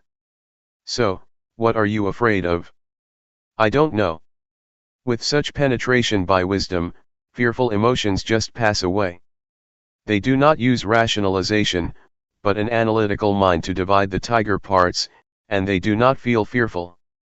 But as Luangpor says, if you have insights into body and mind, into the nature of body and mind, into the temporary state of body and mind, such insights will enable you to go through all problems, distraction, and negative emotions very easily. With a flash of insight, you can go right through them, you have no need of questions and answers. If you understand that these mental states are impermanent, unsatisfactory, and not self, the thoughts are there but they are not me, they are not mine, you become detached from them and they lose the power to tempt you. This is how wisdom works to solve problems. This is just a summary of how to use the different means of dealing with the enemies of the mind. We are like warriors, we need to know many kinds of weapons to deal with our enemies. If you only know one weapon, it is not enough to handle different kinds of problems. In fact, a sense of humor can help you too. If you take any given thought too seriously, you will get into trouble, but if you make fun of it or have a sense of humor, you feel more light-hearted. You can laugh at it, as Luangpor always says, laugh at your thoughts and tell yourself not to be crazy with them. That is also helpful. For example, when you are disturbed by the noise of building construction, visualize the face of the man who is doing the job. Oh, what a poor man! We will have no hostility toward him, but rather pity him. Please learn how to use various techniques, or virtues, for your own benefit, for your own spiritual practice. Nevertheless, I am not much worried about the problems that we face, because when we have problems, we tend to be careful. It is when we are happy that we tend to be careless, and drop our guards like the alcoholic man in the story that I told you earlier. He was very careful when he walked past the bar, which is why a lot of temptations could not persuade him to drink. But when he passed the store, he became proud. Oh, I am the victor. I am the winner. At that moment, he became less careful, and the desire to drink tricked him, convincing him to go back to the bar. Please be careful when you achieve some level of spiritual success, when you have insight, or when you attain the well-developed mindfulness. At that moment, you have to be very careful. There is a story that in China, during a talk like this in a temple, there was an earthquake. All the disciples ran away, but the master stayed still in his place, showing no sign of fear. The next day, after the chanting and the Dhamma talk, there was question and answer session. One student asked, "What is mindfulness?" The master replied, "Mindfulness is the ability to be calm in time of danger. For example, did you see me? When there was an earthquake, I could stay still and drink water without showing any signs of fear. Did you see me tremble? No." One student answered, "You did not drink water. You drank soy sauce." So, please be very careful with pride and conceit. They are very dangerous. Conceit is the last obstacle that only the Arahant can get rid of. Be careful. July 12, 1997. Meditation in action. Meditation enables us to be with ourselves, to see ourselves speaks, sometimes silently, sometimes loudly, sometimes frustratedly, and sometimes happily. You can see how silent or how loud your mind is. We need time to converse with ourselves, to see ourselves, because most of the time our attention is turned to our surroundings, to television, to books, to work, or to our families. We do not have much time to be with ourselves, despite the fact that we should be our best friends. The practice of meditation is the way to make yourself your own best friend, as much as it can be. There is another kind of friend, a bad friend, the friend who seems to agree with us all the time, who spoils us without ever resisting or disagreeing with us. This is not a good friend. A good friend is a friend that keeps reminding you of the proper way of living, who keeps reminding you not to be lost in yourself. Mindfulness works like that. It keeps calling your mind not to be spoiled, not to indulge in your thoughts, be they good thoughts or bad thoughts. Those who have mindfulness will be aware of this. You can observe for yourself how long you have already spoiled your mind. You let it be distracted all the time, you never try to call it back to its proper place. You just follow it, and support it. When your mind gets angry, you follow the anger. When your mind is frustrated, you let it dwell on its frustration. You never recall your mind. Sometimes you may try, but you never have enough strength to call it back. Hey, come back. You are indulging in anger. You are lost in anxiety or suffering. Come back. Now, with mindfulness, you will be able to be a good friend to yourself. You will be able to call your mind back to its proper place, to the present moment, to the present activity. We are not going to spoil our minds anymore. We will be able to turn our attention to the place where it can experience non-suffering, be beyond suffering. You may call it happiness, if you like. But if you have insight, you will know that happiness is also a kind of suffering. Suffering is like the head of the snake, happiness is like the tail of the snake. When you touch the tail of the snake, it does not bite you instantly, but later, the snake will turn around and bite you. That is why we should go beyond happiness and suffering, a state that can be achieved with mindfulness. Now, we are able to be our best friend, a noble friend, Kalyanamitta. Kalyanamitta means noble friend. It is like this with weeds too. Weeds are undesirable in some respects, but if you arrange them properly and skillfully, they can live peacefully with the flowers, and become part of a beautiful garden. Weeds are not useless all the time, in some situations they are very beneficial. They become herbs or decorative plants in the garden. Learn how to arrange the ugliness or the undesirable qualities in your life properly and skillfully, so they can be transformed from harmful to beneficial properties.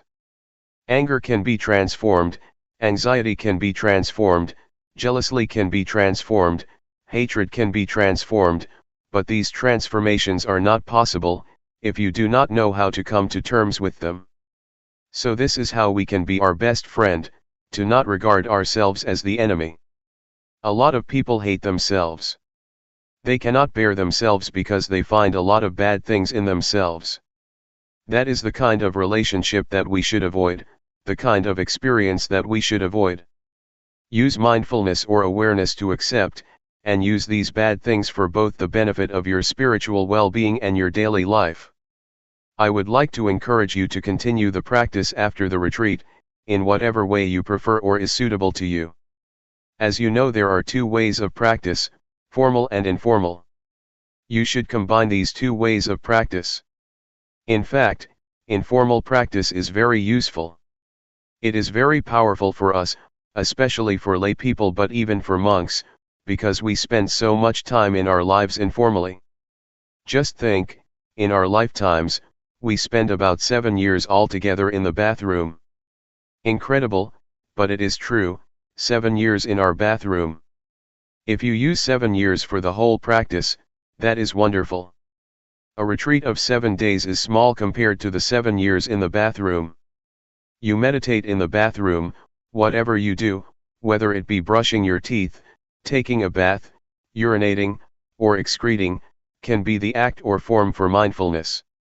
You can breathe with mindfulness when you are on the toilet, or just rub your fingers. You can improve greatly if you are mindful in the bathroom. Do not belittle it. In fact, the time spent in the bathroom is only a small portion of our lives. We spend much more time on the street or in the office. Please integrate mindfulness into your daily life. Take every opportunity for mindfulness, even try to choose something as a sign to recall your mind back, for example, the traffic light when you cross the road. Most people prefer the green light and do not like the red one, right? When we face a red light we are disturbed. We want to go through, we do not want to stop at the crossing. Please regard the red light as the sign to stop your distracted thoughts, or to call your mind back to the breath, or to your hands that are holding the steering wheel.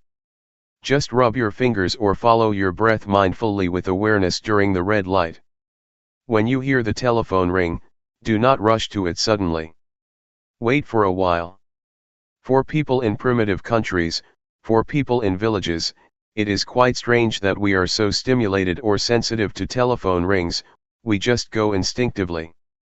Why are you so reactive to that? You should be mindful of yourself.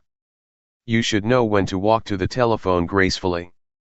So, let it ring for a few times, then just walk calmly to it, or use it as a sign to call your mind back first. Do not react to it suddenly or hastily. So you can choose many events in the chaos of your daily life as instruments for your mindfulness, be they noises, sights, odors, or sounds. This is how we apply informal practice to our daily life. Nevertheless, I would like to suggest you not forget formal practice either. Spare at least a few minutes of your day every day, for formal practice. Every day, either after you wake up or before you go to bed, spare at least 10 minutes for the formal practice. You can spend half a day every week or 1 week every year for formal training. The 10 minutes in your daily life, or a half day or 1 day in your week, or the 2 weeks in a year, will expand the meditation zone, from 10 minutes to 20 minutes and then to 30 minutes in daily life. By meditation zone, I refer to the state of mind. For example, if you practice 10 minutes in meditation with awareness, the next 10 minutes will be dominated by awareness, despite your having already stood up and given up the formal training. The influence of awareness covers the time beyond the formal practice. If you keep doing this, it will keep expanding from 10 minutes to 20 minutes to 30 minutes. It expands like the radiance of meditation, that keeps expanding if you keep practicing. This is what I call meditation zone in terms of time, in terms of influence, or state of mind. Eventually, people around you will be affected by your mindfulness, by your awareness. This is how you can transform them by your own natural being. Peace can be experienced by the people around you, as can compassion and loving kindness. If you have loving kindness, it will radiate out from you, and people will be affected by it. The same is true of mindfulness.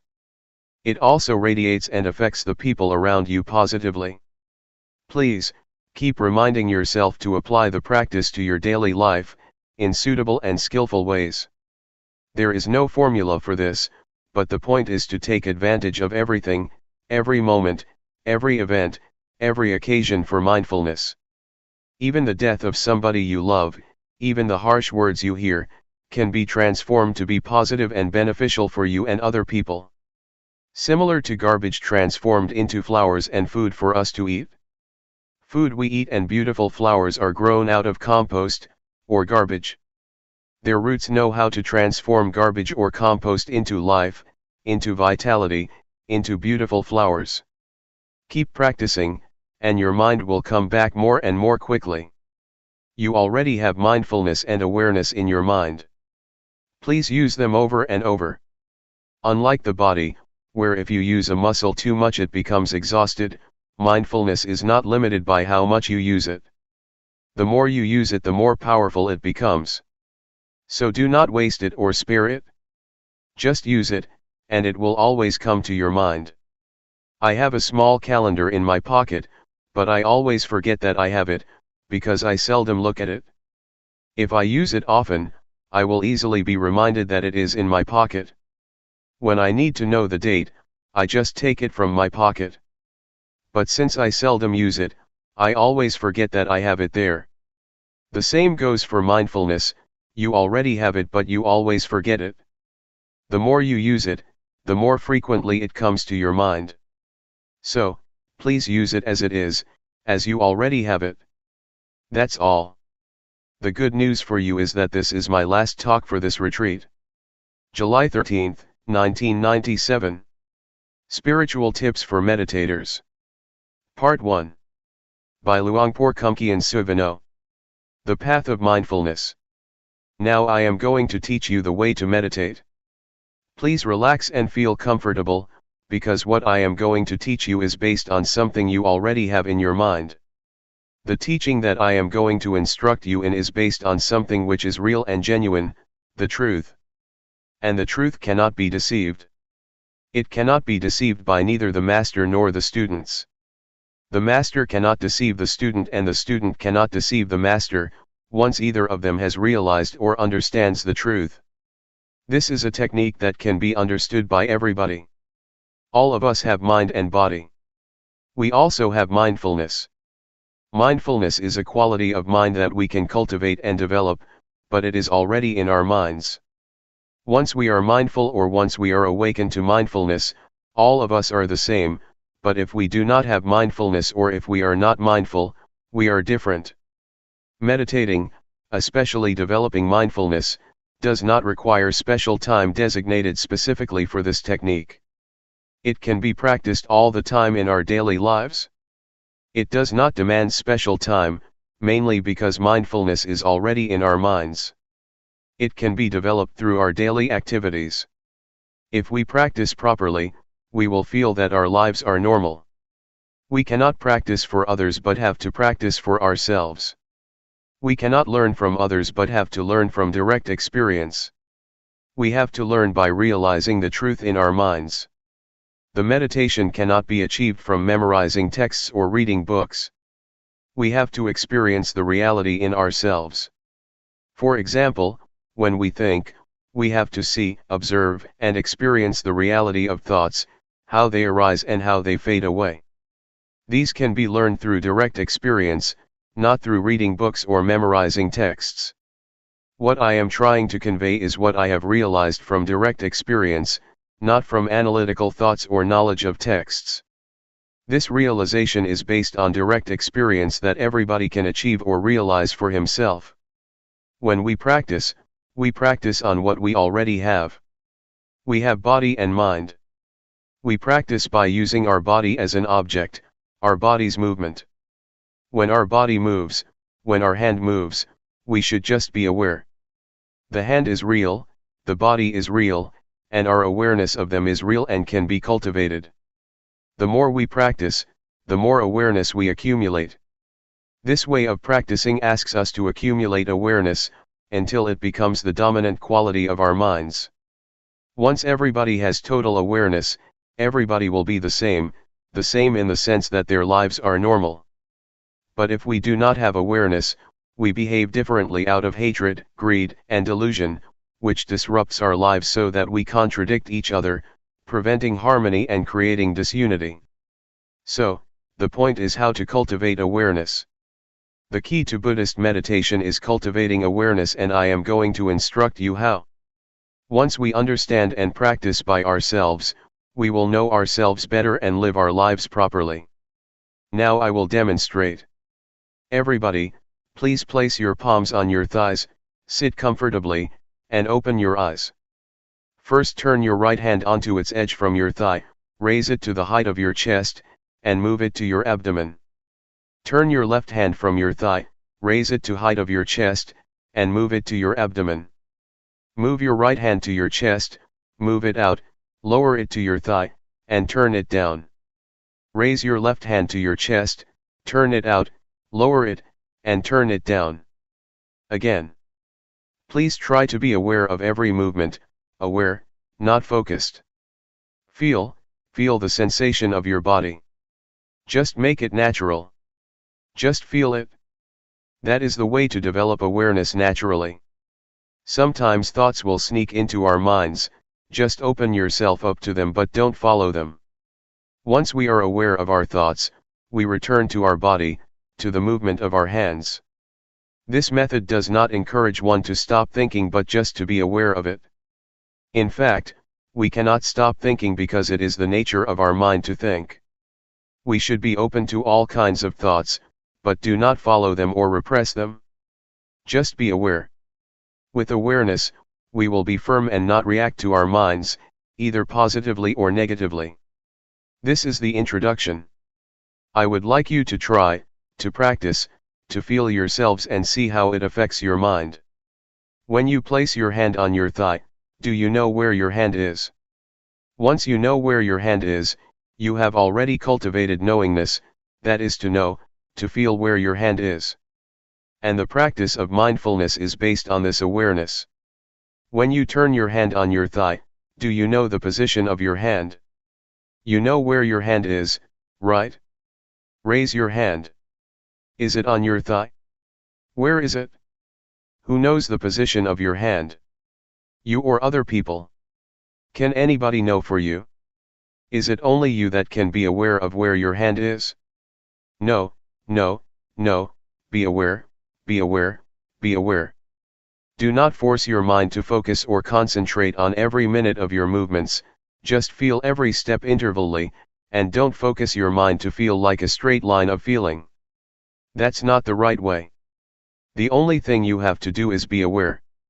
Don't analyze or try to reason what you are going to do or why you are having such thoughts. Don't analyze or rationalize any of your thoughts. Do not make judgments, whether this thought is good or not, just be open to it, be aware of it, with no blame, no repression, and no stopping, just be receptive to the thoughts. This will enable awareness to develop quickly.